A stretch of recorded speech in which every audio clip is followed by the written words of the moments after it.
Fost l-attivitajiet li l-Partit Laburista tella fil-Belt Valletta waqt l-attivitajiet ta' jum il-ħaddiem kien hemm diskussjoni bil-parteċipazzjoni tal-imsieba soċjali ewlenin f'pajjiżna.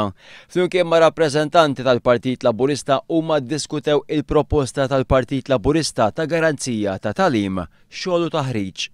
Fost dawk li pparteċipaw kien hemm il-General Workers Union, il-Union ħaddiema Maqudin, l-MUMN, il-Forum, l-Assoċjazzjoni ta' min ħaddem u l-Konfederazzjoni tal-Għaqdiet tan-Nisa.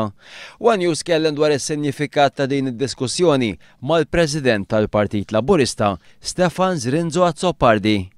Nasib kienet opportunità pożittiva li wkoll format parti mill-format il-ġdid illi konna qegħdin nagħtu dawn il-festina inħares il-qudiem biex f'okkażjonijiet simili bħal dawn ikollna aktar opportunitajiet biex aktar għaqdiet jipparteċipaw fl-attivitajiet tagħna li wara kollox. Il-Partit Laburista jagħmel l-attività tiegħu mhux biss biex isejjaħ għas-supporters tiegħu għan-nies tiegħu iżda anke bħala parti mis-sejħa tagħna ta' moviment li tinbena madwar il-Partit Laburista.